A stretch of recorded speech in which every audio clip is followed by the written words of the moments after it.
ஆண்டவராய் இயேசு கிறிஸ்துவின் நாமத்தினாலே உங்கள் அனைவருக்கும் இந்த காலை வேளையில அன்பான நல் வாழ்த்துக்களை தெரிவித்துக் கொள்கிறேன். இயேசு கிறிஸ்துவின் வசனங்கள் எப்படிப்பட்டவைகளாய் இருந்தன என்று சொல்லி கடந்த நாட்களிலே நாம் தியானித்தோம். இன்றைக்கு யோவான் சுவிசேஷத்திலே 6வது அதிகாரம் 68வது வசனத்தை வாசித்து தியானிக்க தேவன் நமக்கு உதவி செய்வாராக. சீமோன் பேதுரு அவருக்கு பிரதியுத்தரமாக, ஆண்டவரே, யாரிடத்தில் போவோம்? நித்திய ஜீவ வசனங்கள் உம்மிடத்தில் உண்டே என்று சொன்னார். யாரிடத்தில் போவோம்? நித்திய ஜீவ வசனங்கள் உம்மிடத்தில் உண்டே. ஆண்டவர் இயேசு கிறிஸ்து சில விஷயங்களை சொல்லிக் கொண்டு போகும்போது அநேகர் யார் இந்த கடினமான உபதேசத்தை பின்பற்றுவார்கள், கேட்பார்கள் என்று சொல்லி அநேகர் அவரை விட்டு போய்விட்டார்கள். அப்பொழுது அவர் திரும்பி பார்த்து தன்னுடைய சீசர்களிடத்தில் இந்த கேள்வியை கேட்கிறார். நீங்களும் போய்விட மனதாய் இருக்கிறீர்களோ என்ற ஒரு கேள்வி கேட்டபோது அப்பொழுது பேதுரு சொல்றான், ஆண்டவரே, யாரிடத்தில் நாங்கள் போவோம்? நித்திய ஜீவ வசனங்கள் உம்மிடத்தில் உண்டே என்று சொன்னதாய் நாம் பார்க்கிறோம். அப்படியானால் இயேசு கிறிஸ்துவின் வசனங்கள் நித்திய ஜீவ வசனங்களாய் இருக்கிறது. கடந்த வாரத்திலே நாம் யோவான் 6:63 பார்த்தபோது தேவனுடைய வசனங்கள், அதாவது இயேசுவின் வசனங்கள் ஆவியாயும் ஜீவனாயும் இருக்கிறது என்று அங்கே சொல்லப்பட்டிருக்கிறது. அது ஸ்பிரிட்டா இருக்கிறது. அது மாத்திரமல்ல, இட் இஸ் லைஃப். அதற்கு ஜீவன் இருக்கிறது அந்த வசனங்கள். அதனால ஜீவன் இருக்கிறது. அந்த வசனங்கள் விதைக்கு ஒப்பிடப்பட்டு இருக்கிறது. விதைக்குள் ஜீவன் இருக்கிறது. விதைய போட்டா அது முளைத்து வருகிறது. அதுபோல பலன் தரக்கூடியதாக தேவனுடைய இயேசுவின் வசனங்கள் இருக்கிறது என்பதை நாம் அறிந்து கொள்ள வேண்டும். அப்படியானால் இந்த வசனங்கள் அது நித்திய ஜீவ வசனங்களாய் இருக்கிறது. யோவான் 14:6 இயேசு சொன்ன போது, நானே வழியும் சத்தியமும் ஜீவனுமாய் இருக்கிறேன் என்று சொன்னார். ஜீவனுமாய் இருக்கிறேன் என்று சொல்லி யோவான் 1 அதிகாரத்துல பார்த்தால் அங்கே சொல்லி இருக்கிறது. 4 வசனத்துல எப்படிப்பட்டது பாருங்க.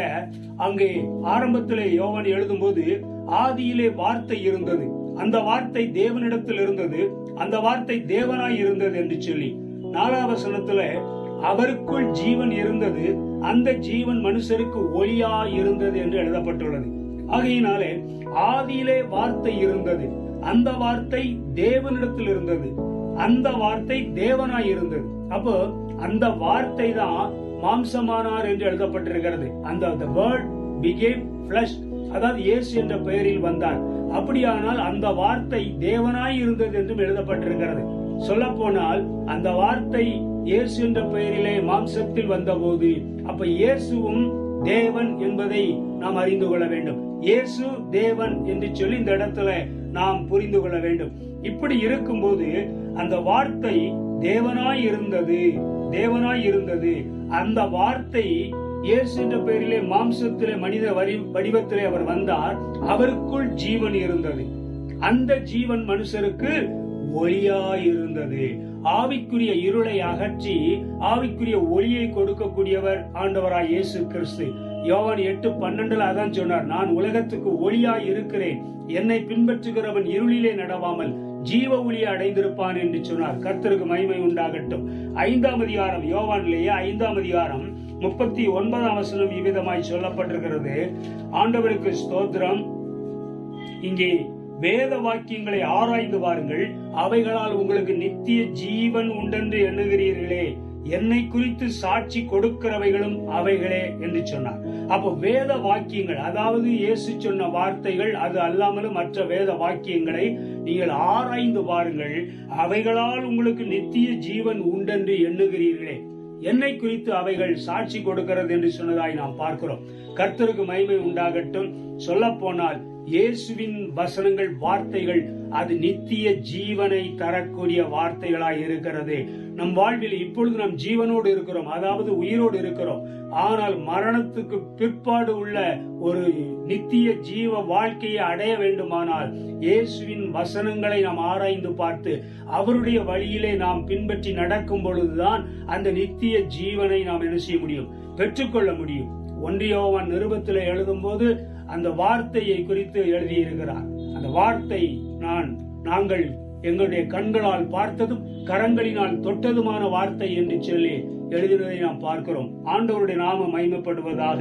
இந்த நித்திய ஜீவ வசனங்கள் இயேசு கிறிஸ்துவின் வசனங்கள் நித்திய ஜீவ வசனங்களாய் இருக்கிறது. ஆகவே அவருடைய வசனங்களை வாசித்து தியானித்து அந்த ரட்சிப்பை பெற்றுக்கொண்டு நித்திய வாழ்வை ஜீவ வாழ்வை நாம் பெற்றுக்கொள்வதற்கு தேவன் நமக்கு உதவி செய்வாராக. ஜெபம் செய்வோம். சர்வவல்ல தேவனே, நாங்கள் உம்மை துதிக்கிறோம், உம்மை ஸ்தோத்திரிக்கிறோம். உம்முடைய வாயிலிருந்து புறப்பட்ட அந்த வார்த்தைகள் அது நித்திய ஜீவ வசனங்களாய் இருப்பதற்காக நன்றி. ஸ்தோத்திரம், ஸ்தோத்திரம்.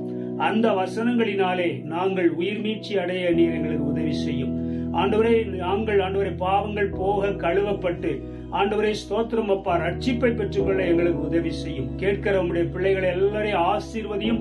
நித்திய ஜீவனை அவர்கள் சுதந்தரித்துக் கொள்ளத்தக்கதாக அவர்களை நீர் வழிநடத்த வேண்டும் என்று சொல்லி ஆண்டவராய் இயேசு கிறிஸ்துவின் நாமத்தினாலே வேண்டிக் கொள்கிறோம் ஜீவனுள்ள பிதாவே. ஆமென், ஆமென்.